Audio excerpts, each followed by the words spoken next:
todo para el sector peronista, porque allá por los 80 Saúl Ubaldini era, ¿no?, el que convocaba siempre a San Cayetano a movilizarse, y bueno, este año en particular hubo como una concentración especial, supongo que por la proximidad de las elecciones y una manera de juntar un poco todos los reclamos, básicamente. Sí, los pedidos y la esperanza. Además por sobre todo la fe de la gente, ¿no? Que hay gente que más allá del momento político siempre está ahí, acompaña.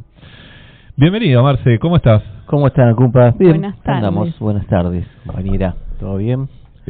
Marcelo Ardetti, ¿no? Vamos a presentarlo. El mismo, lo estoy viendo seguido. Sí, ¿viste? Estamos viendo casi todos los días. Mira, me voy a ir para allá, me parece. No te vas a arrepentir. Bueno, Marce, supongo que días muy especiales, ¿no? Porque ayer, 6 de agosto, se cumplieron 46 años. Sí. 46 años de la desaparición. El secuestro de mi viejo. El secuestro. Bien. ¿Quién fue Enrique Néstor Ardetti desde sus comienzos? Primero, porque estaban hablando, no quería entrar a la charla porque no estaba presentado. Formalmente. Ahora sí. Hablaban de San Cayetano recién. Cuando hay regímenes dictatoriales, sin comparar a Milei en el sentido, digo, para dejar las cosas en clara, la dictadura militar, la última en especial, las anteriores también, pero la última en especial fue un régimen de horror, de terrorismo de Estado, sí. En donde no se podía hablar, no se podía hacer nada y desaparecías. Si decías algo, avanzabas en alguna cuestión y, o sea, las madres de Plaza de Mayo desaparecieron muchas, llevando la lucha adelante, ¿no?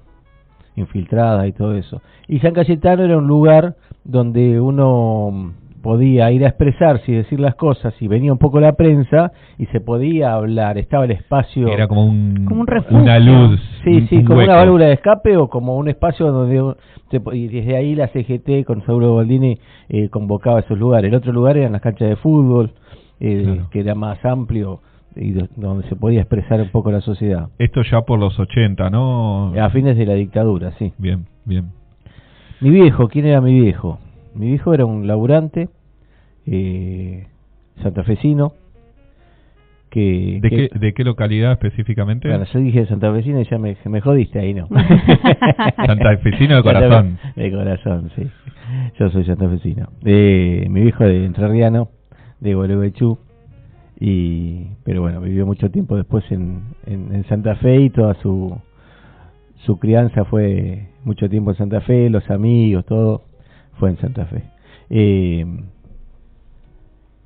bueno, te decía, un laburante que en su momento se hizo peronista sin saberlo, digo, de hecho, por tener, como pasó con el kirchnerismo, ¿no? Hay muchos compañeros que renegaban del peronismo y creían que el peronismo era una porquería. Al llegar Néstor a la presidencia empezaron a hacerse nestistas, no sé, peronistas se hicieron, todos y todas, y muchos compañeros y muchas compañeras, y así fue haciéndose peronista, a defender los derechos, a entender que éramos un sujeto social participante de la sociedad, y que bueno, él participó luego en su momento en la fundación de la JP, trabajó en el SWIFT, en el ARMUR, en YPF. Esto cuando estamos hablando, por ejemplo, lo de la JP, ¿en qué año más o menos? ¿O te acordás exactamente en qué época fue? Posteriores a la caída de Perón, claro. 59, por ahí. Bien en la Resistencia. En la Resistencia, sí. Uno de los artífices, digamos, En el momento de la caída de Perón, del golpe de Estado, mi viejo estaba en el buque General Belgrano, estaban enfrente de la destilería YPF Mar del Plata, y la orden fue tomar posiciones de combate para atacar la destilería, igual que atacar la destilería acá en Berisso, ¿no? Fueron otros buques que estaban por esta zona. Mi viejo se negó a tomar posición de combate en contra de su patria, igual que otros compañeros, otros soldados conscriptos, y fueron castigados con calabozo, pero fue el primer acto de resistencia que tuvo hacia la dictadura, ¿no? En contra de la dictadura. Que era lógico, o sea, ¿cómo vas a atacar lo primero que estás haciendo como soldado conscripto? Apuntar hacia tu propio territorio y sobre población civil. No, es totalmente ilógico. Claro. Entonces era un pensamiento lógico rebelarse contra eso. Digo, lo pienso hoy, ¿no? Sí. Y bueno, después fue partícipe en la resistencia, con una agrupación que se llamaba Palabra Obrera en Berisso, que estaban compañeros del trotskismo ahí. Palabra Obrera era un espacio que estaba Nahuel Moreno, estaba el Vasco Bengochea, que luego terminó siendo peronista, y salían a publicitar, a vocear, a viva voz en Berisso la Palabra Obrera, creo que se llamaba el medio de comunicación que tenía la revista que tenían para... y desde una óptica peronista, ¿no? Una óptica peronista revolucionaria, cercanos a Cook, a lo que se conoce como la izquierda, el pensamiento nacional, ¿no? El pensamiento nacional. Bien. Sí, yo estoy redefiniendo eso, siempre dije peronismo de izquierda yo. Creo que estoy repensando un poco eso, creo que es eso, el peronismo que sostiene las tres banderas, que quiere la soberanía, que defiende la patria, es el peronismo, el pensamiento nacional. Hay otros peronismos, digo, ¿no? Pero cuando decimos esto pensamos en Scalabrini Ortiz, en Cook, no me salen otros... Laureche. Claro. Sí, y también en muchos compañeros y compañeras que quizás no podamos nombrar porque no sabemos los nombres. Digo, pero el pensamiento nacional de lo que fue toda la resistencia peronista, con toda su lucha, con toda su discusión política, con todo su análisis y con todas sus definiciones en grandes documentos, ¿no? Lo de la falda y Huerta Grande. Pensé que ibas a decir algo. No, está hablando con la producción. Está hablando con la cucaracha. Perdón, me y tu viejo llega a Palabra Obrera por ser porque laburante. El trotskismo hizo un poco de entrismo en el peronismo para ver qué captaba por ahí. Igual terminó siendo captado esa parte. Muchos trotskistas de hecho terminaron siendo peronistas porque entendieron la causa del pueblo, y bueno, muchos compañeros que habían arrancado en esa vertiente de pensamiento terminaron siendo peronistas y perdiendo la vida también en esa lucha, ¿no? Él en ese momento era trabajador del SWIFT. En el 50, y sí, no te puedo asegurar. Bien. No te voy a decir algo que no. Porque para poner en contexto... pero creo que sí. Creo que sí. Uno de los grandes artífices de los trabajadores del SWIFT de toda la zona de Berisso del 17 de octubre, ¿no? María Bernaviti, todo. Bueno, pero eso es anterior. Claro, bueno, pero digo, transitaba esos lugares donde supongo que la discusión política era impresionante, Sí. Y en esta discusión de ideas, de tratar de superar algunas cuestiones, es donde por ahí... Claro, porque se empezaron a... Una cosa que no ha sucedido en esta etapa es que ¿por qué lo sacan a Perón? ¿Por qué perdimos a Perón? ¿Por qué pasó el golpe de Estado? ¿Qué pasó con nosotros que no nos vimos ver? Todas esas cosas, esas discusiones se empezaron a dar. ¿Por qué hubo un sector que pensaba que era mejor sacar a Perón? Puede haber un sector pequeño, pero había compañeros y compañeras de la clase obrera que también pensaban, bueno, hay que cambiarlo, ya está. Bueno, y después... al poquito tiempo se dieron cuenta que estaban equivocados, ¿no? Entonces todas esas discusiones se dieron arriba de la mesa, se pensaron y se llevaron adelante. Y decía, hoy, la terrible derrota que sufrimos en el 2015, no la electoral, digo, de pensamiento, se dice la batalla cultural, pero de pensamiento, no se da la discusión sobre la mesa. ¿Cómo llegamos a Macri, cómo llegamos a Alberto Fernández y cómo terminamos en esto, o estamos pasando esta etapa de Milei como pueblo, porque no estamos dando la discusión de fondo.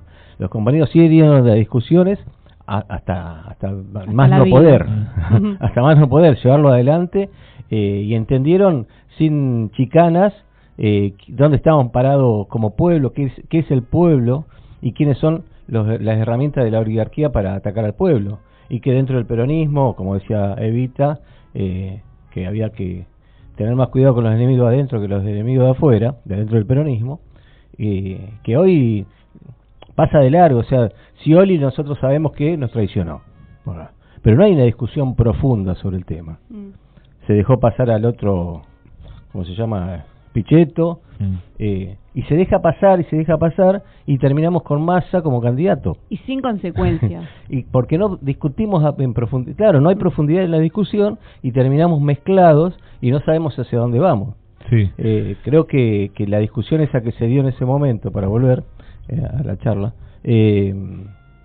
llevó a que la coherencia política que tenía, la coacción política que llevó adelante, llevó todo un proceso que no podía la oligarquía destruir y que creo que recién ahora está empezando a romper esa cohesión como pueblo, esa identidad política, que hay que frenarlos y volver a tener la identidad que teníamos, ¿no? Sí. ¿Qué edad tenía tu viejo en el 59, me dijiste? 59.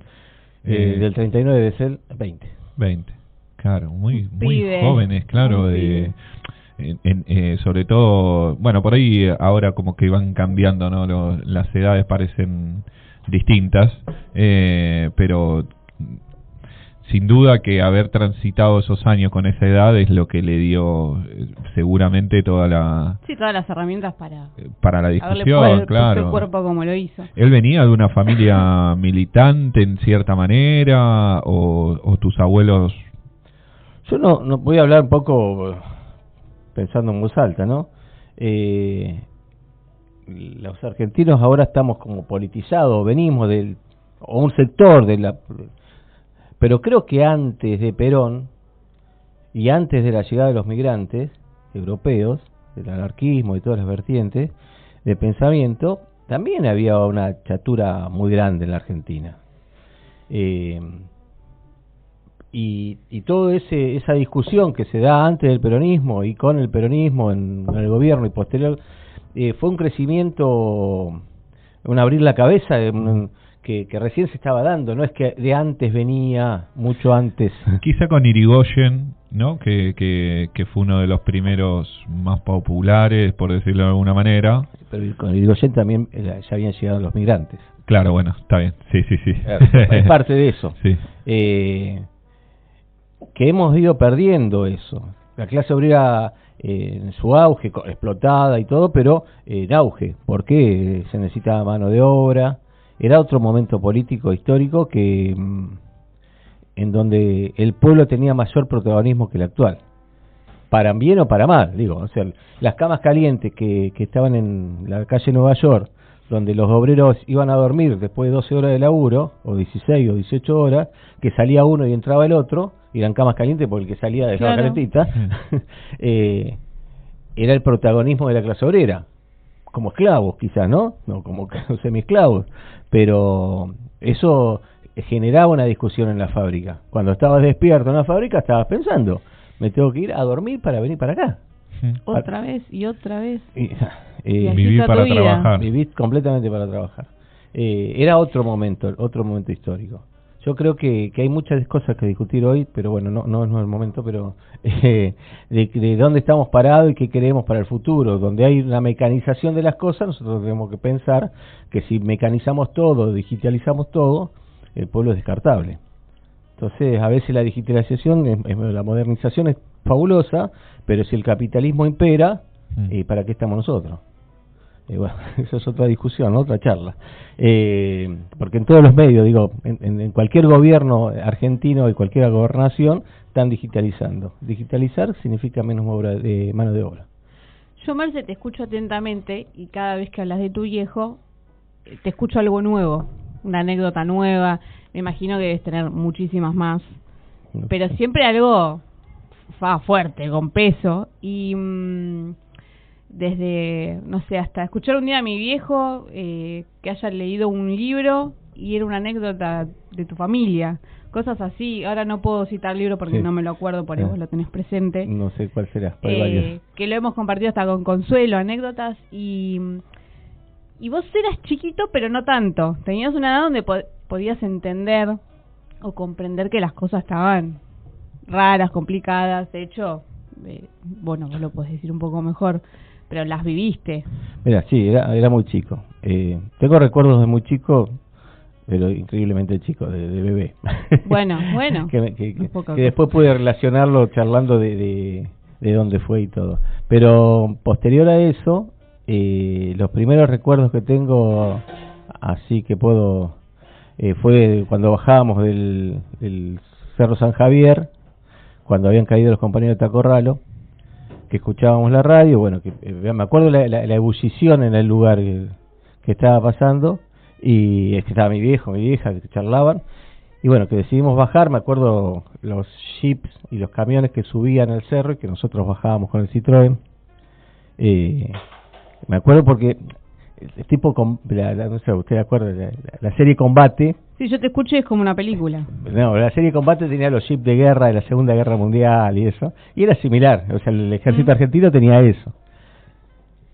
Y bueno, la avenida de allá, habernos quedado en un lugar en Santiago del Estero que se llamaba Pozo de Agua. Veníamos con un Citroën que tenía la puerta, era amarillo con la puerta negra. Y una familia, veníamos con una botella de tanque de nafta, un Citroën 12B, porque estaba roto el tanque de nafta. Directamente la manguera a la botella, entonces. Y así fuimos pasando las pinzas, los controles policiales que nos estaban buscando, porque había muchos policías peronistas. Entonces, bueno... en una época, perdón... Sí. Dale. No, que justo a eso me refiero. Vos lo estás contando, eras chiquito, pero lo estás contando como si en ese momento hubieses sido adulto. ¿Cómo lo viviste? ¿Cómo tu recuerdo está fresco? ¿Me explico? Sí, hubo un tiempo yo te escucho así. que fue hermoso. Me imagino, sí. No, hubo un tiempo en que las vivencias eran constantes. Vivíamos vivíamos a flor de con mucha fuerza. Y entendíamos, yo después eso, ¿no? Pero digo, yo de más grande, 6 años, 7, asumí que eso que éramos nosotros, que era la familia, que nosotros nos movíamos hacia todos los lugares juntos. Después de una etapa, ¿no? Por un momento hubo una situación que mi viejo quiso como protegernos, mi vieja también quería protegernos, pero protegernos todos juntos. Claro. Perdón, eran tu viejo, Consuelo, tu mamá, mi hermano Daniel. ¿Más grande o más chico que vos? Más grande. Él lo debe haber vivido encima. Me imagino que sí. Él está viviendo en Bolivia hace ya 30 años, no sé, hace un buen rato. Así que bueno, después de Tucumán, de Tacorralo, vinimos para acá, para Berisso. Mi viejo fue a continuar la lucha contra la dictadura, y se había ido a Buenos Aires con los restos de los compañeros de la FAP. Mi vieja quedó acá con mi abuela y nosotros. Mi hija dijo, no, esto así no anda, no funciona. Así que, como pudo, porque no sabía dónde, no sabíamos ninguno, éramos todos chiquitos, mi hermano y yo, fuimos a buscarlo, lo encontramos, y mi hija ahí empezó a caminar al lado. Es para contar largo esto, sí. Y tiene sus vericuetos y sus situaciones, pero bueno, desde ahí continuamos siempre como familia. De hecho, no fueron una de las primeras familias que se fueron moviendo. Y mirá, no sé, yo lo que sé de otros, qué sé yo, por ejemplo, hay una película Infancia Clandestina, sí, que yo no tengo nada que ver con eso.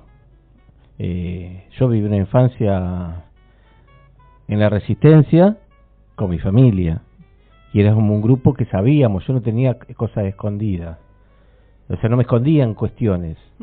Yo sabía lo que estaba pasando y sabía que estábamos preparando para ver si había que defender a la patria cuando fuéramos más grandes.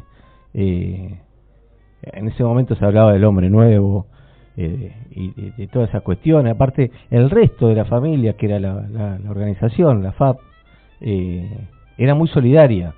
O sea, si vos necesitabas algo o alguien necesitaba algo, ese algo aparecía de algún lado. Desde un colchón, un plato de comida o... Se resolvía, sí, se resolvía.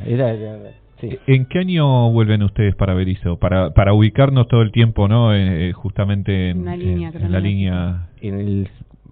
Cuando veníamos de Tucumán, cuando muere Cook, fue la caída de Taco Ralo, el 19 de septiembre del 68. 68. Bueno, y después, en el año siguiente, ya estuvimos en San Antonio de Padua. Bueno, por esos años del Cordobazo, ¿no? Claro, el año siguiente. Sí. Por eso, ¿había algo que hervía con más fuerza o no era tan así? ¿Cómo decís? Digo, ¿la resistencia en ese momento se iba haciendo cada vez más fuerte o...? No sé, yo lo que puedo decir es que vivíamos con mucha pasión y atención lo que estaba pasando, los compañeros, la resistencia que crecía, que se veía, y creo que estábamos inversos ahí adentro. Nosotros nos preparábamos para... ¿cómo lo vivo yo? Había un grupo que era del ejército armado que había tomado a la República Argentina. La había tomado por la fuerza, por encima de las decisiones del pueblo. Yo cuando hablo hay una película, creo que es el día D, ¿no? de la bajada de Normandía, que también es el 6 de agosto. El 6 de agosto creo que es. Que muestra una parte de la resistencia francesa. Y bueno, yo me identificaba con los resistentes franceses que enfrentaban al nazismo, manteniendo un caño abajo del camión, haciendo lo que tenían que hacer para enfrentar al grupo de ocupación. El sabotaje del más mínimo al más grande que se pueda, cualquier acción. Fue eso. Claro. O sea, la resistencia fue los obreros, las familias, desde distintos lugares. O sea, cuando saboteabas una fábrica, se saboteaba al enemigo que estaba ocupando la patria. Era una cosa que eso no se ha logrado que el conjunto de la sociedad argentina entienda eso. Porque yo hablo de meter un caño abajo de un camión con soldados. Soldados que eran conscriptos. Ahora, el problema es que esos conscriptos, como eran los conscriptos nazis, porque eran conscriptos también, eran conscriptos que estaban en respaldo de una ocupación ilegal, ilegítima, que encima que estaba regalándolo, no como este Milei es peor, ¿no? Sí. En ese sentido, de la entrega de la patria. Pero estaban entregando los recursos naturales de la patria, estaban entregando la soberanía, estaban ajustando al pueblo. Tranquilamente podrían haberse negado, como hizo tu viejo y no sé si algunos compañeros. Quizás en algún momento sí, en ese momento sí. Porque después con la dictadura militar del 76 en adelante fue más violenta.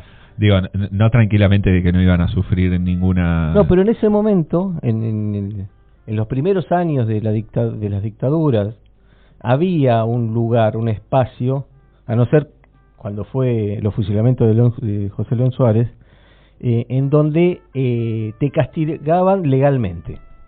Te ponían en prisión, o sea, te pasaban al Poder Ejecutivo, había un grado de legalidad en las cuestiones. Después no, ya con Videla, Macera Agosti y todos los muchachos, eso no. Pero anteriormente sí se podía. Es más, muchos se negaron. Muchos policías colaboraron con el pueblo. Otros policías se pusieron del lado de la dictadura y asesinaban a la gente. Pero lo que quiero que se entienda claro es, ahí están mi viejo, bueno, en la foto esta que tenemos acá, están en Córdoba, en la falda. No, en la falda no, en la falda, en el Congreso del Peronismo de Base. Sí, la falda. Octubre del 73. Del 73, es esa foto. Todos esos compañeros que están ahí, el que está de este lado es Tato, de Rulos.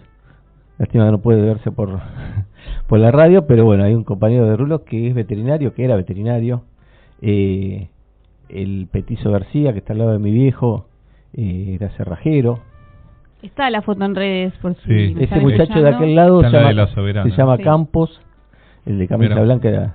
Y mi hija la que está en el medio, el otro no lo veo. La hermosa parte.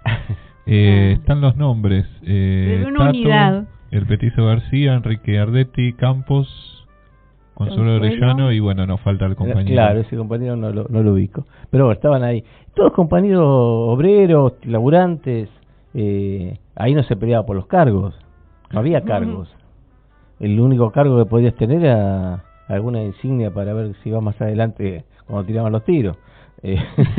Nada más. O sea, que si eras nuevo, anda atrás. Te cuidaban, de hecho. Claro. Era otro momento histórico en donde teníamos bien claro que había una ocupación.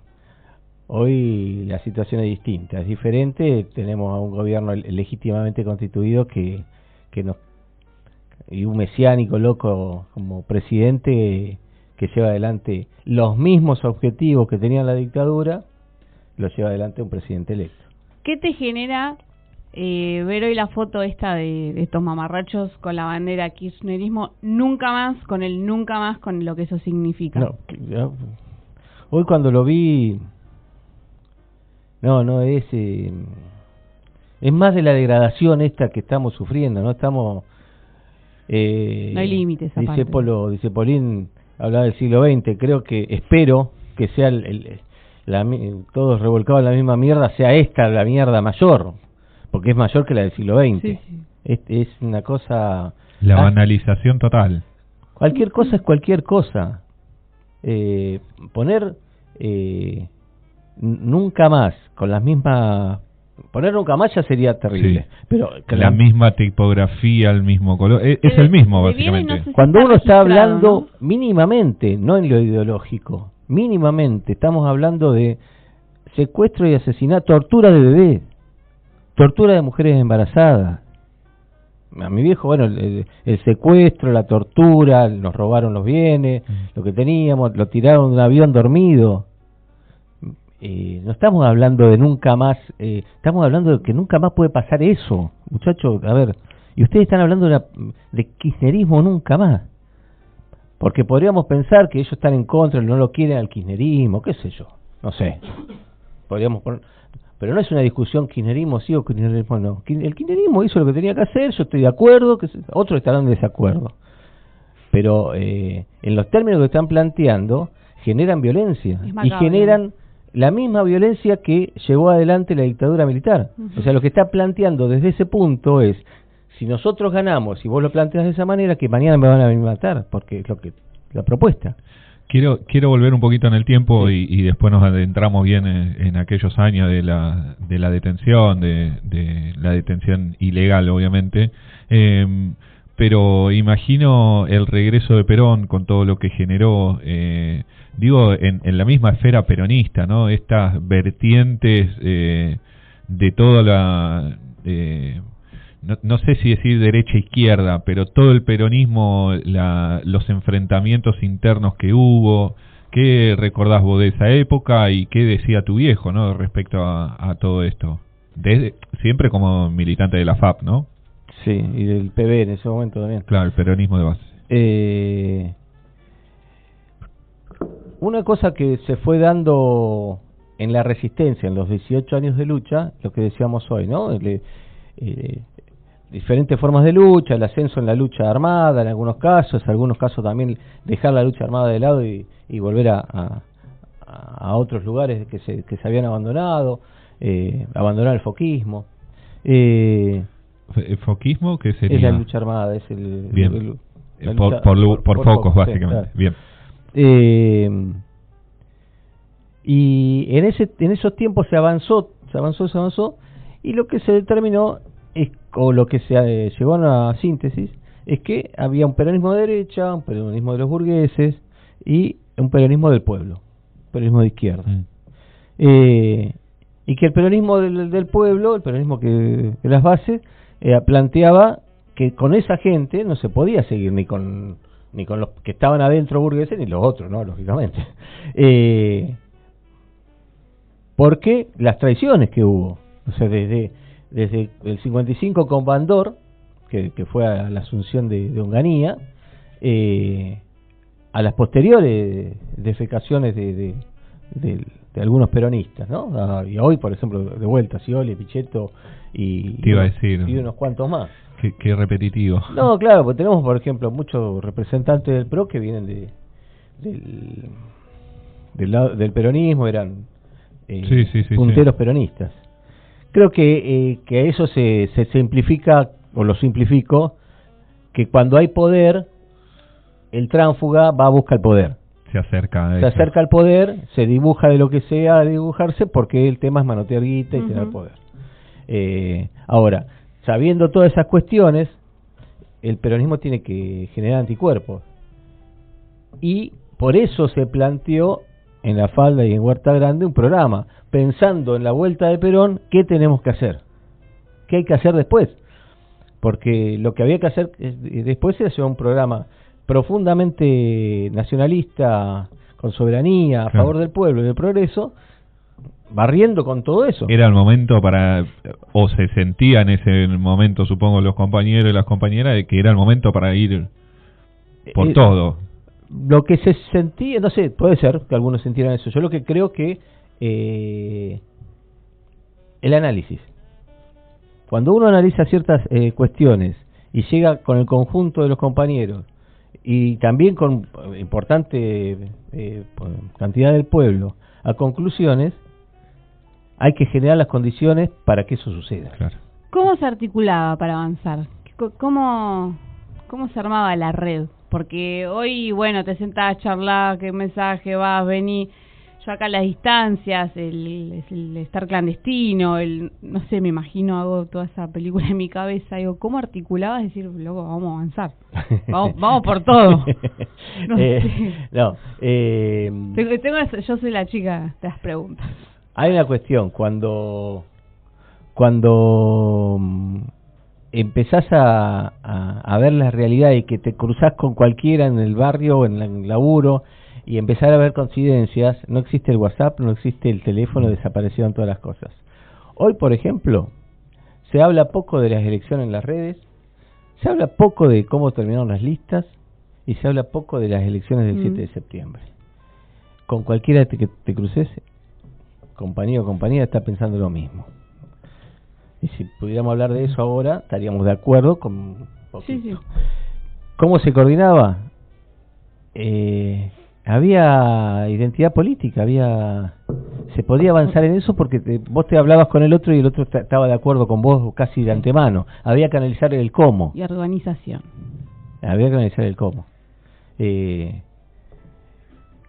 que lo que tendríamos que ver, para dar un poquito un cierre así, siguen adelante con el programa, es cómo rescatamos esa lucha, porque siempre se habla de la memoria, la verdad y la justicia, ¿no? Pero digo, la memoria no puede ser algo que esté en el pasado.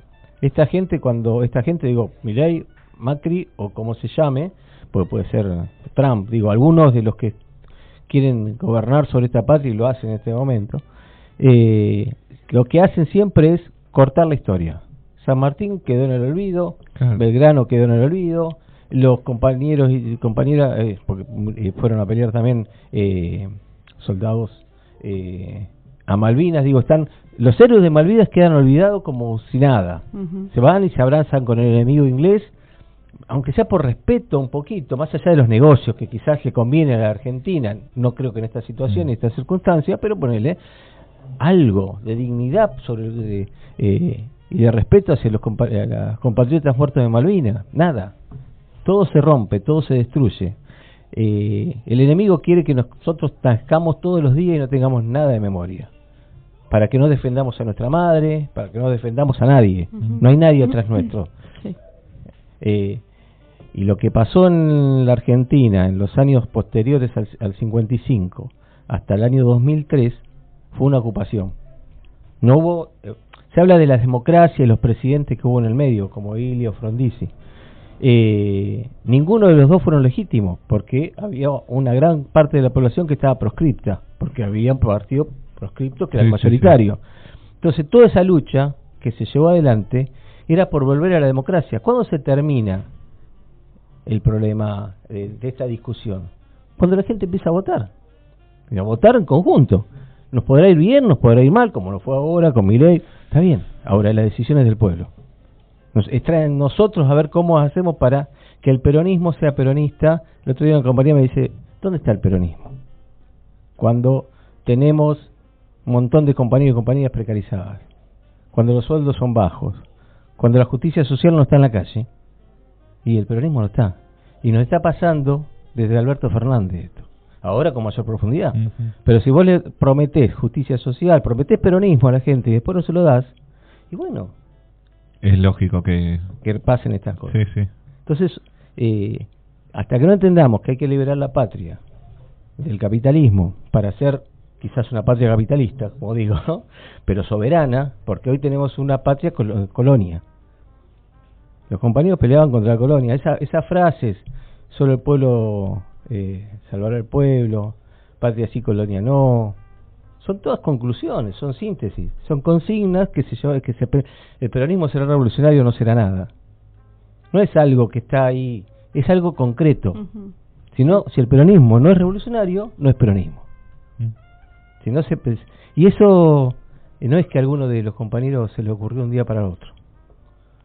Fueron años de charlas, de discusión, de muertes, de resistencia, de sostener las banderas y de entender que el enemigo le interesa esta patria porque es muy rica y los recursos que están acá en la estrategia mundial en algún momento van a ser muy necesarios. Ahora, si el pueblo no se levanta, se organiza y dice hasta acá llegaron, vamos a estar complicados. Y ese es el legado que los compañeros nos dejaron, que hay que sostener las banderas. Compañero Enrique Néstor, el gordo Ramón Nardetti, presente ahora y siempre. Y hablábamos en el comienzo con Dani de que tanto él como tu vieja, si no hubieran construido todo lo que construyeron como militantes, ¿no? Probablemente nosotros, por ejemplo, no nos hubiéramos encontrado nunca acá. Digo, en ese nexo, sí. Continuar la historia, bueno, es como un efecto mariposa, ¿no? Y hasta nuestro primer nombre de agrupación, digo que fue muy simbólico. Hijo del 55, sí, para mí. La resistencia. Yo creo que, bueno, obviamente era piba, ¿no? Pero lo entendí desde ahí. Sí. Cómo nació. Y me quedo pensando, no estarían ni siquiera Felipe y Carmela, quizás. No, es verdad. Así que el amor, no por romantizar, ¿no? Todo lo que pasó, pero el amor es parte importantísima. Siempre es muy importante. Marce, gracias, compadre. Gracias a vos, te queremos, pero muchísimo. Y te respetamos muchísimo. Y un fuerte abrazo de nuevo a la compañera Consuelo. Si nos está escuchando, le mandamos un fuerte abrazo. Repasamos una vez más las redes sociales. Y hacemos un repaso. Dale. Bueno, hoy nos lleva un mensajito, ahora lo vamos a leer, pero bueno, recuerden que